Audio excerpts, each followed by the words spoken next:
line in a safe place since 2022. Last I checked, we are in 6 countries.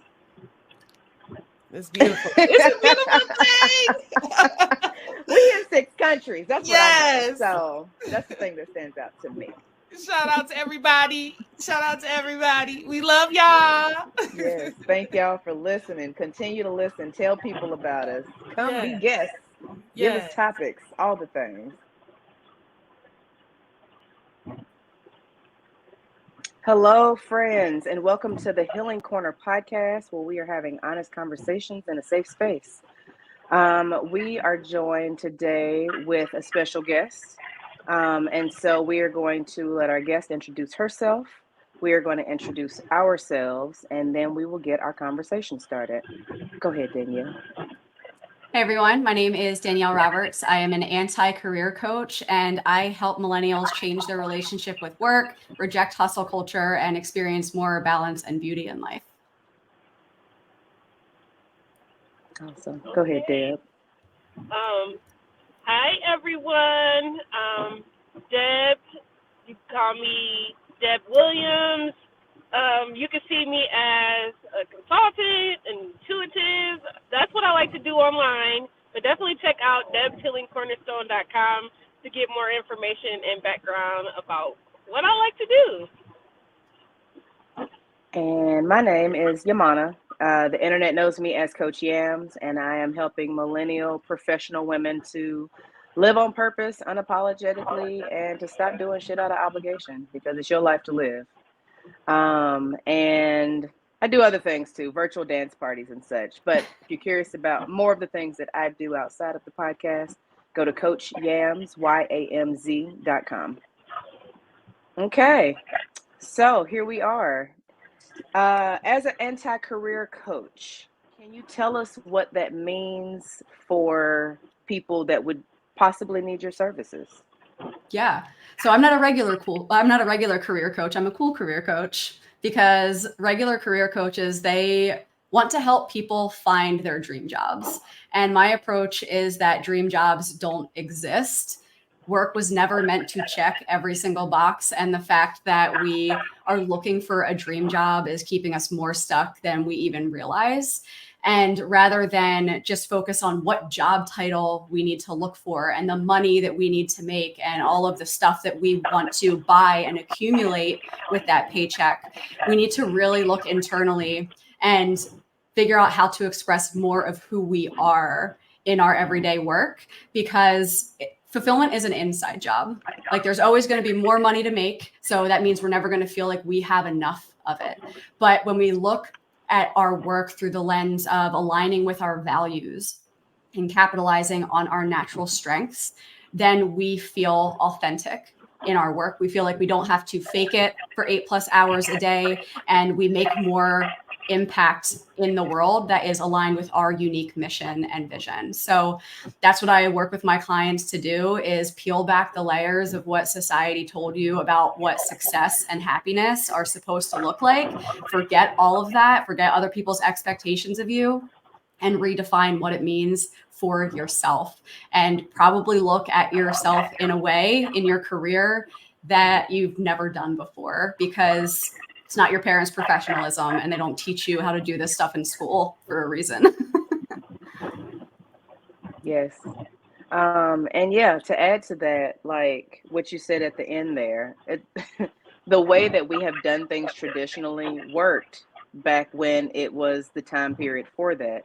But we're in a new day and a new time. And so the rules are different.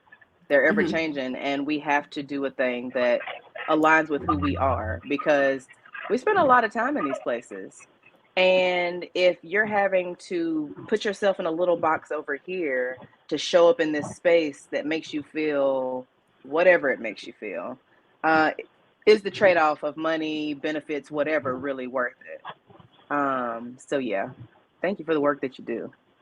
Thank you. It's honestly the reason that I get out of bed every day, and it wasn't always the case. I spent 10 years working in corporate social media before I transitioned into coaching, and like, I felt like a shell of myself for a long time, and I didn't even realize it. And it took me probably 10 years of personal development work, like 6 years of therapy. And then I moved 1,000 miles away from all of my friends and my family just to be able to hear myself think, to finally figure out like what I actually wanted. And I was like, oh my God, I think I just unlocked some magic. I feel like I unlocked some kind of code to like how to feel more fulfilled in my work and make money in a way that feels really, really good without having to be someone I'm not. And I want to help more people do that and step into their power personally and professionally, because we're not a different person at home and at work. And we shouldn't have to abandon any part of ourselves to show up in a work environment. So yeah, that's what I'm here to do. I'm here to change the future of work and make it a positive one for future generations, because like you said, the old ways of work, they don't work for us, and we are not going to settle for it. You see it with the Great Resignation and quiet quitting and lazy girl jobs and all of these different like quote unquote trends that the media wants to paint them as, but it's a paradigm shift. It is people setting boundaries like never before. And it's honestly like revolutionary. And we're at a critical point right now where Gen Z will surpass boomers in the workplace next year, and millennials will make up the majority of the workforce. So now is the time to become like the emotionally intelligent leaders that our world and our workforce desperately needs. I love it. I love it. That's awesome. I was thinking about how there's a lot of different things that are starting to open up also because of the intelligence and all the different things that are starting to be developed. Like they got AI and different things where people don't even necessarily have to go into the office anymore, So that's already a sign that there's a lot of changes that's coming. So that's really cool that you're starting to do this. What are some of the setbacks that you've had to see or you've experienced in the time that you've been trying to build this up? Setbacks like business setbacks, mental setbacks. Mm-hmm. Oh gosh. Business setbacks, I would say just finding what my unique voice is in this space. There's a lot of coaches out there. There's a lot of entrepreneurs, and we all provide value in different ways. And I would say for a lot of time, I was looking to what the market was doing, what other people were doing. And that kind of cluttered my own voice for a while. I felt like I needed to sound like the people who had big followings or seemingly had successful businesses. But when I like kind of tuned out all of that noise and I started to understand what my unique zone of genius was and realized that I am a disruptor and like I don't have to do things a buttoned up way, that's when things started to feel a lot better in my business and I started to see more success. So I would say that's one of the bigger roadblocks that I experienced. And then another thing that I'm still unlearning is that like hard work does not equal success. Like my success will not be tied to how many hours that I spend at my desk. It is really about focusing on the work that produces the most results and then like outsourcing or automating or eliminating the rest and really just reorienting myself time and time again to like the work that matters. I don't have to be at my desk for 8 hours a day. I work for myself. I set my own schedule. I can get up and take a walk. Nice. Yeah, and that speaks to like how corporate, like, corporate, there's nothing wrong with it. There are jobs and spaces for everyone to play a role, right? But then also it's like a lot of corporate spaces expect you to show up 8 hours a day and sit behind a computer, and it's not realistic. It's not productive, and nobody's better for it. But we continue to like pretend like this is what has to be done for the work to get done.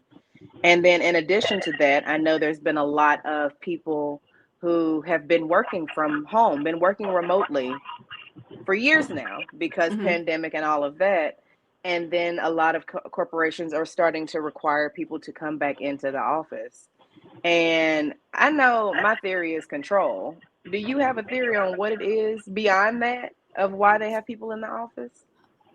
corporate leases and banks trying to control.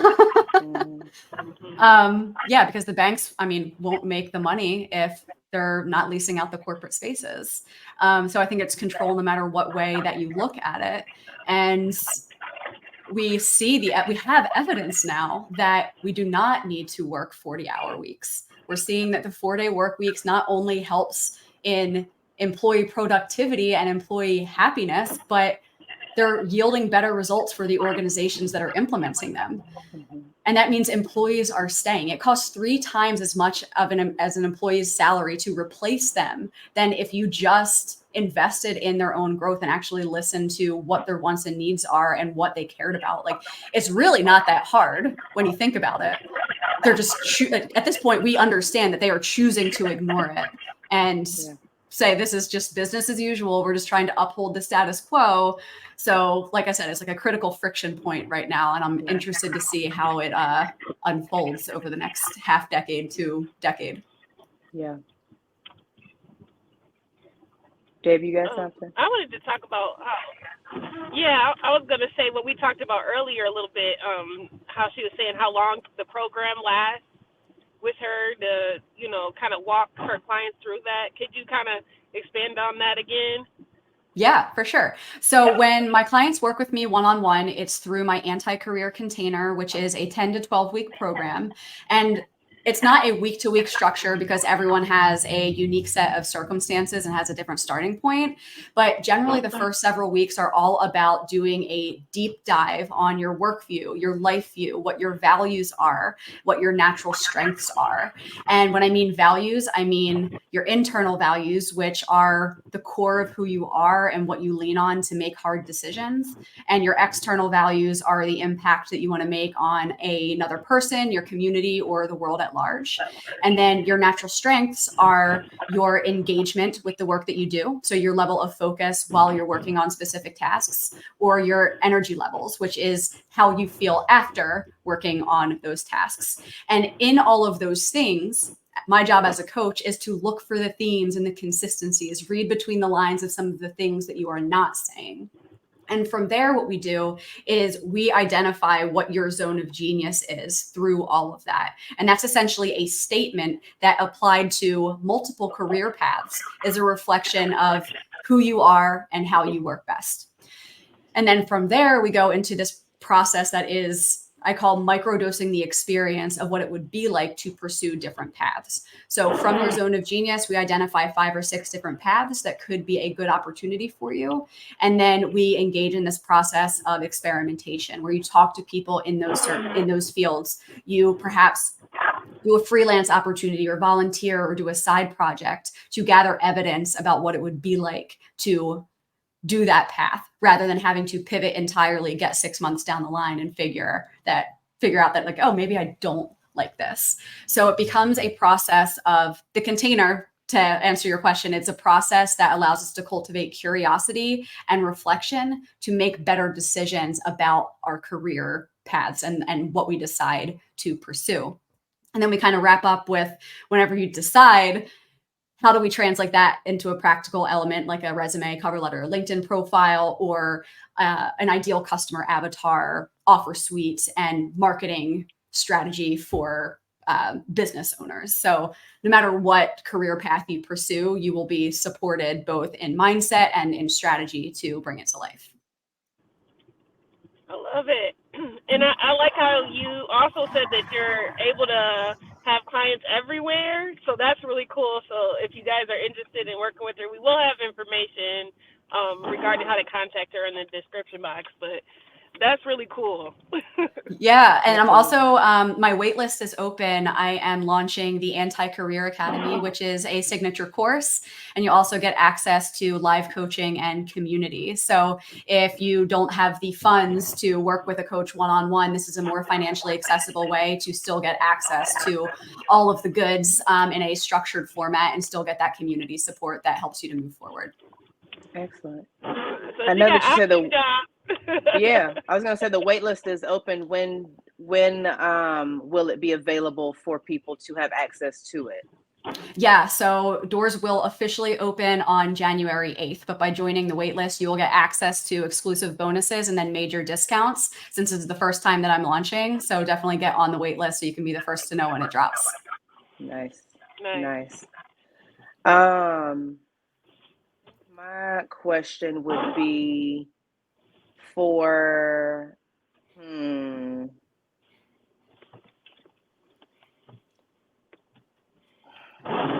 I don't know. I don't know how to phrase this question. Here's the thing. I don't know. I'm trying to figure out how much I want to share, how far I want to go, because this is the internet.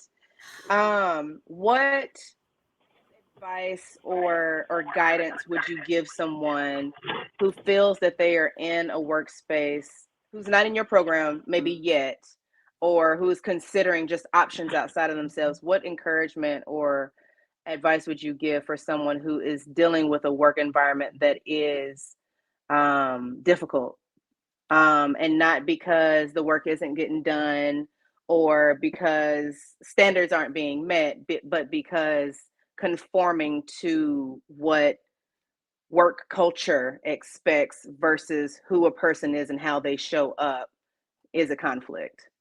Yeah.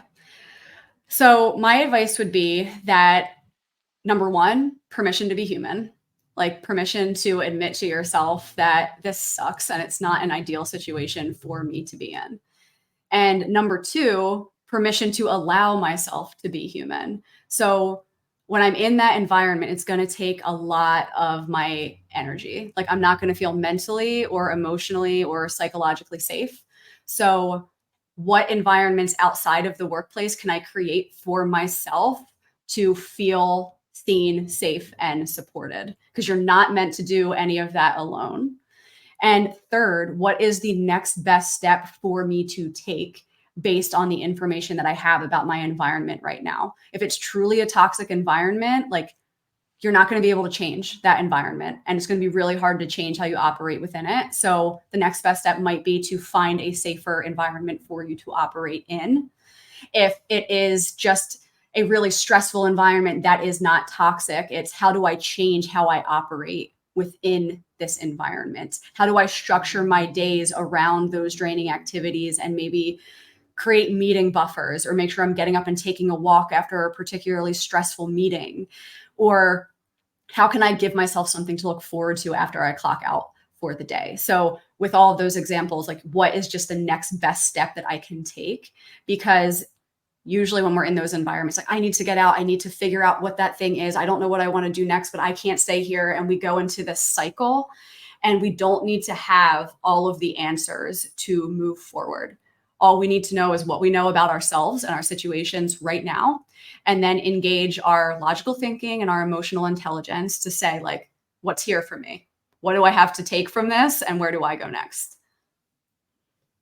I love that, because that's life. That's all things in life. You just apply it to the workspace.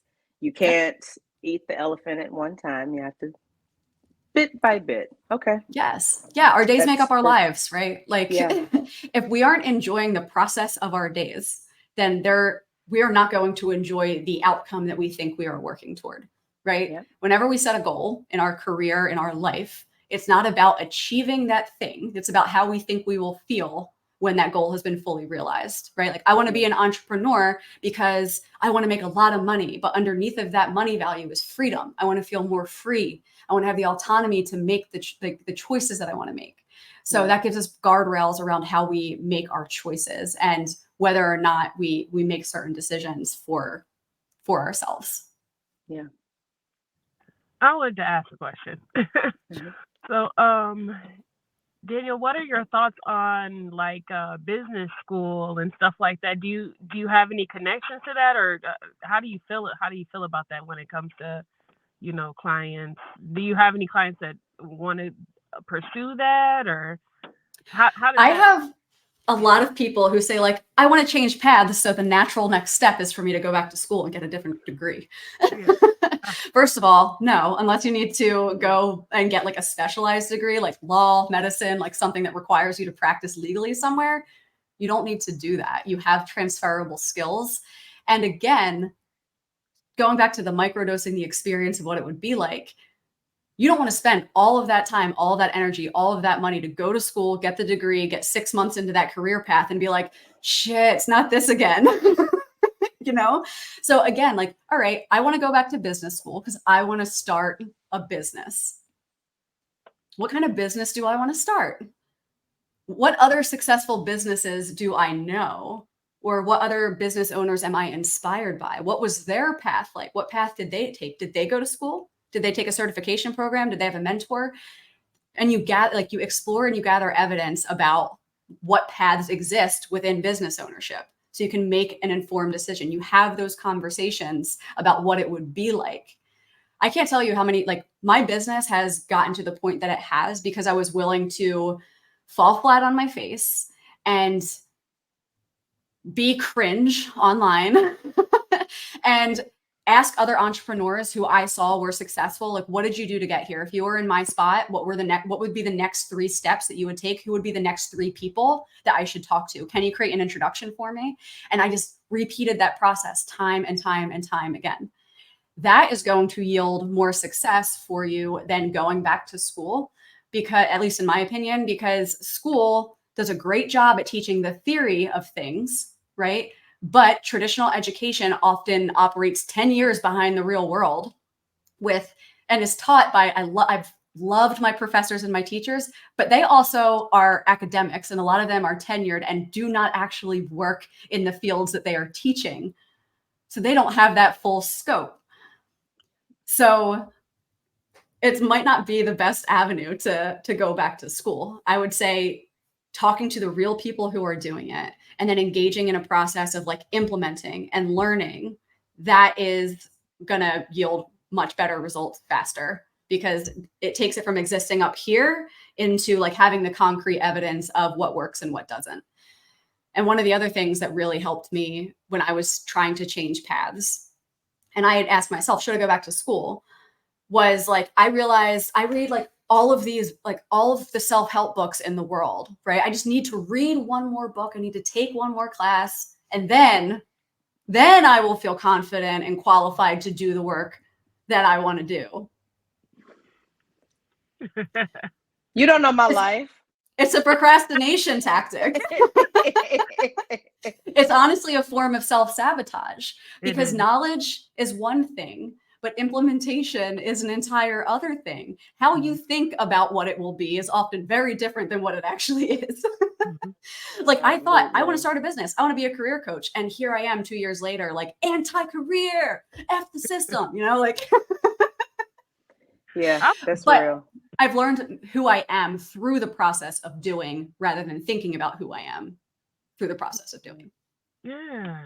I feel like what you're coming up with is very innovative. I keep hearing that word, innovative. Like, yeah, you're kind of more prepared for the future. You might even, some people might even say you're years ahead, because what you're seeing is it's like projection of where we're going, instead of like living in a time warp or going in, because there's a lot of career coaches or people that all they think about is, okay, you probably need to go to school for this. You know, it's easier. It's almost like a push, like I push you to this so that I can just get you off my back type.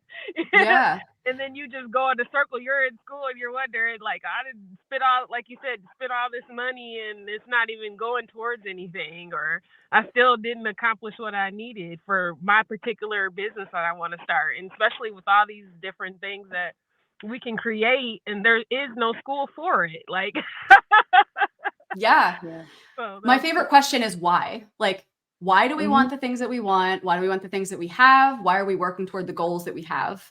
And my ultimate mission is to, like, not just get people a job that allows them to exist in the system as it currently exists. It's to literally change our perspective on the role of work and the function that it plays in our lives, right? Because it's not work-life balance. It is life, and everything is a part of life, work included. Yes, it is. It's the goal isn't work-life balance. It's like, because it's all life, and our days make up our lives. So if we are not being curious about how we operate in our day-to-days and reflecting on those things, then what's it all for? You know, like I want to make sure that I am catching myself in the act of enjoying my life and enjoying my work rather than like being on autopilot and never questioning anything. Yes. And I think that's what bumps up against capitalism and corporate America in general is questioning. You have to, the questions are problematic.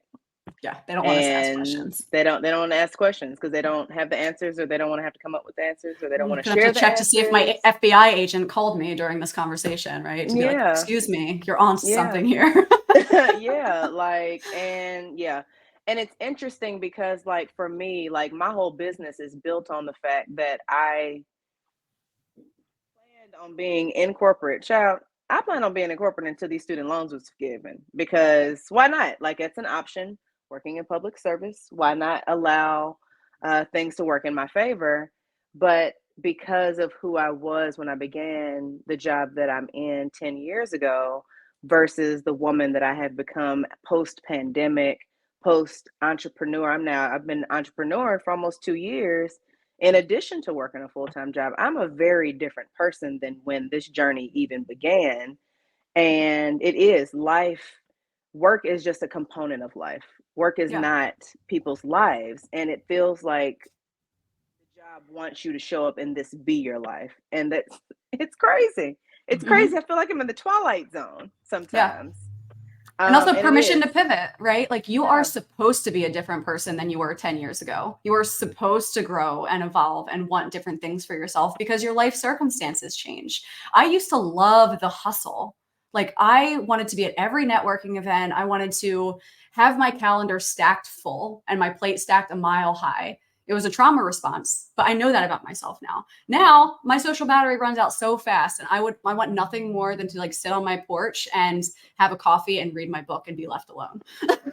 You know what I mean? Like it's about it is about evolving, and it is about saying like I am a different person than I was 10 years ago or even 2 years ago, and that's okay. Yeah. And making sure that you continue to show up in spaces that are supportive of that. And that may look like not being in the spaces that you've always been in. And that's in work, that's in family, that's any damn where. Any space in life can get it. That's my theory. I don't play with my peace. I don't play with my peace. And I hope that, and that's a critical element of fulfillment too. Peace. Like fulfillment overall, like we can't do this by ourselves, and the pandemic took a lot of this away. And in capitalism, it's a very individualistic society. Like if you are not successful, it's a you problem. Pull your bootstraps up, work harder, right? But and they keep us like, don't talk to your neighbors, like just don't share or pool any type of resources. That keeps us disconnected from our power. So the more that we can find positive, generative, and supportive communities where people think like us and are working toward a positive future, then all of this becomes more sustainable for us. We're like, so we're all stronger together. We know that. And we've seen those movements happen over the past several years. And I think that the powers that be are feeling the pressure. Yeah. And I got to hold on to hope that things are going to change. And like, I will be hell bent for the rest of my life on being part of that change. Yes. I agree. I love this.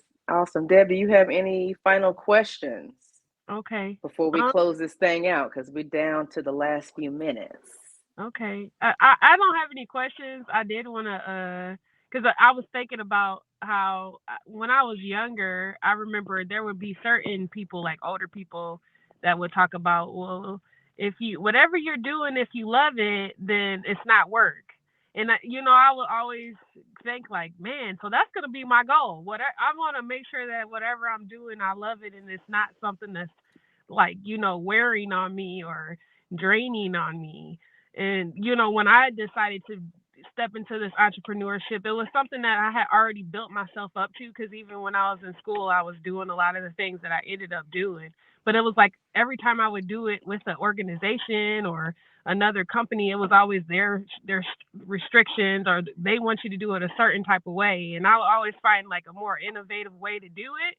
So when I was able to do it on my own, I'm able to like show my artistic work in a way, you know. So I feel like that's an important thing about fulfilling ourselves. That's really what it is. Whatever you're gonna do, if you're gonna make some money, you might as well be fulfilling yourself as well. In Yeah. that, Hell you know. yeah. Yeah. I mean, 8+ hours a day, it has to express the very best parts of you. But I will say, you don't have to love it. Like, especially at first. Passion is not a prerequisite for fulfilling work. It needs to, at minimum, align with your values and capitalize on those natural strengths that I mentioned before. And then as you develop that as an interest, and that interest becomes a skill set, and then you develop mastery over that skill set, that's when you cultivate passion. Passion is the byproduct of doing things that are like natural to who we are, but it's not the starting point. So the starting point is curiosity. I'm curious about what it would be like to start my own business and be an entrepreneur. And I know that that path is still not going to check every single box. There are going to be parts of entrepreneurship that I don't love because it's work and dream jobs don't exist, right? I hate doing my accounting. I have to do it every month. Even I have an accountant and I still have to reconcile my QuickBooks. I don't want to do it, but I got to do it. You know what I mean? Yeah. Social media content, it's draining, but I got to do it. But as long as I know how to manage myself so I can do more of what I love, not just in work, outside of work, that is where I am experiencing a fulfilling life. But I don't make work the central or the focal point or feel like I'm a failure if I don't have work that I love. Yeah, for sure, for sure. Yeah, I love that. My takeaway that I would like to say is what you keep emphasizing, which is the magic. Magic is where the curiosity, or curiosity is where the magic is. If you have that curiosity, that's going to unlock doors and open windows that you haven't turned rocks over, that you've never considered. And it costs you nothing to be curious in your mind, and like just to allow yourself to visualize, to have imagination, let your inner child play, let those dreams, those dragons, all that weird shit out. Like, it don't cost you a thing to let it out and see what happens. And then if you happen to want to like take a step in that direction, then you know, it could be terrifying and terrible, but it could be fucking beautiful. Yeah. You said like, try a thing. Yep. Danielle, your closing thoughts, something that you want to leave the people with, or where you want to send them or whatever. And then of course we'll like have show notes and things, but any words that you want to give the people? Yeah, if anybody wants to find more information about me, my website's danielleroberts.co, and on TikTok and Instagram, I'm Danielle Roberts. And I guess my words of parting advice would just be that, like, you have to enjoy your days. You have to create space for joy in your everyday life, and just not get caught up in this constant hustle to have more, do more, and be more. Like, it's really all about returning home to yourself and like tuning out the noise of what everyone tells you that you should be.